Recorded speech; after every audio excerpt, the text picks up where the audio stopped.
ये कहानी पूरी तरह से काल्पनिक है। इसे लोगों के मनोरंजन के लिए बनाया गया है। आइए सुनते हैं।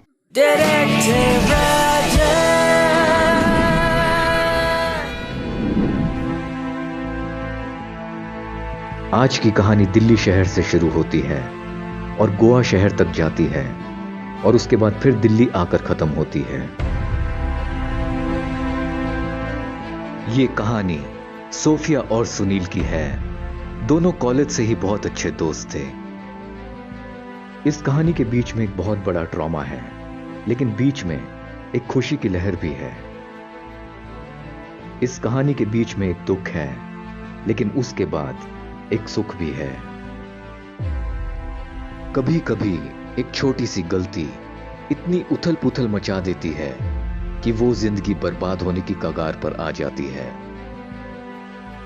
लेकिन शायद उस इंसान के पिछले जन्म के कुछ ऐसे कर्म होते हैं जो उस इंसान को मुसीबत की घड़ी से निकाल देते हैं। ये कहानी एक और सच्चाई दर्शाती है कि हर इंसान चाहे कितना भी बुरा क्यों ना हो, पर कहीं ना कहीं उसके मन में, उसके अंदर एक अच्छाई छुपी होती है, एक अच्छा इंसान छुपा होता है और कहीं ना कहीं इंसानियत जिंदा है। सोफिया और सुनील दोनों कॉलेज से ही बहुत अच्छे दोस्त थे और धीरे धीरे वो दोस्ती प्यार में बदल गई। पढ़ाई पूरी करने के बाद दोनों की नौकरी अच्छी मल्टीनेशनल कंपनीज में लग गई। दोनों दिल्ली शहर में अच्छा कमा रहे थे और इसी दौरान दोनों ने एक दूसरे से शादी करने का फैसला किया। I love you Sophia, I love you Sunil, I love you too. Sophia, हम सेटल हो चुके हैं। मेरे ख्याल से अब हमें शादी की बात कर लेनी चाहिए। तुम अपने घर में बात करो और मैं अपने घर में बात करता हूं। सोफिया और सुनील ने अपने अपने घरों में शादी की बात करने का फैसला किया। सोफिया और सुनील दोनों ही अच्छे खानदान से थे। पिताजी, मैं सोफिया से शादी करना चाहता हूं। अरे बेटा, ये तो ठीक है, वो किस खानदान से बिलोंग करती है, क्या करती है, ये तो बताओगे? पिताजी, वो एबीएल कंपनी में मैनेजर की पोस्ट पे है। उधर सोफिया भी अपने घर में शादी की बात करती है। पापा, मैं सुनील से शादी करना चाहती हूं, वो बहुत अच्छा लड़का है। अरे बेटा, तुझे लगता है कि तू सारी जिंदगी उसके साथ अच्छे से गुजर बसर कर सकती है तो हमें कोई दिक्कत नहीं है। ये तेरा फैसला है बेटा। कुछ ही दिन के सोच विचार के बाद इस शादी को राजीनामा दे दिया। सोफिया और सुनील की शादी बहुत ही धूमधाम से हुई। Congrats Sunil, congrats Sophia. Hi Sunil, congratulations. मुबारक हो चड्ढा साहब, मुबारक हो वर्गीस जी। मुबारका मुबारका, तुहानू बहुत वड्डी वड्डी मुबारका। हाय सोफिया, कांग्रेचुलेशंस। शादी के बाद दोनों अपनी जिंदगी अच्छे से गुजर बसर कर रहे थे।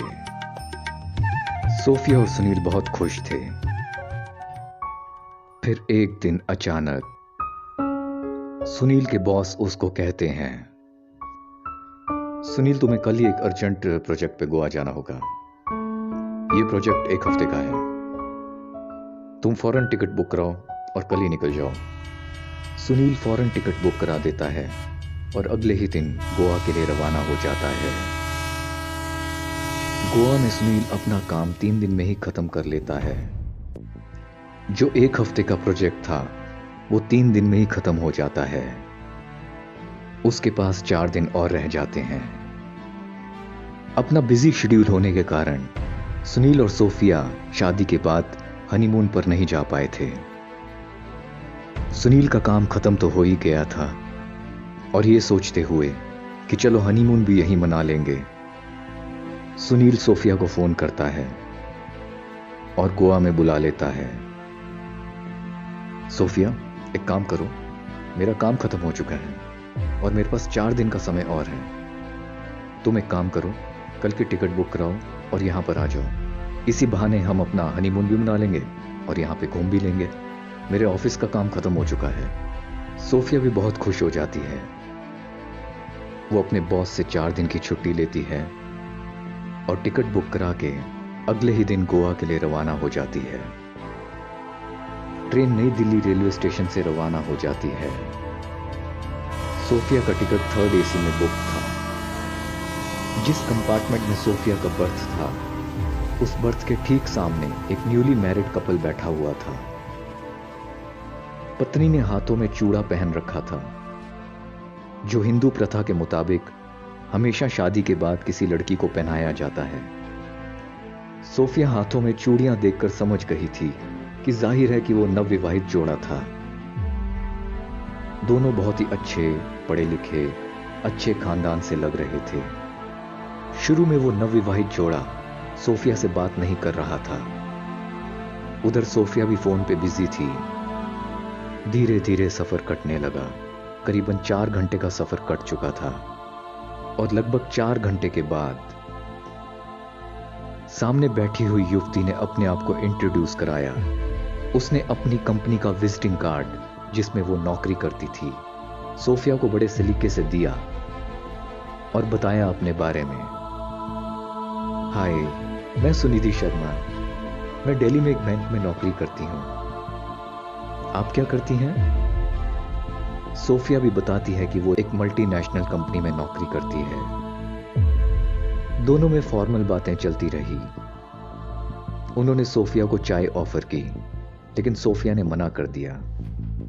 धीरे धीरे बातों का सिलसिला आगे बढ़ा। सोफिया और सामने बैठे सुनिधि और उसका पति राजेश धीरे धीरे फॉर्मल से कैजुअल हो गए। वो तीनों ज्यादा खुल के बातें करने लगे। दिल्ली आओ तो हमारे घर डिनर पे जरूर आना, ठीक है सोफिया? वो तीनों एक दूसरे की कंपनी में काफी अच्छा समय काट रहे थे। सुनिधि ने सोफिया को कोल्ड ड्रिंक ऑफर की। सुनिधि ने कोल्ड ड्रिंक एक वेंडर से ही सोफिया के सामने ही खरीदी थी और जाहिर है कि यह सब बहुत ही नेचुरल था। लेकिन सोफिया के कोल्ड ड्रिंक पीने के कुछ ही समय के बाद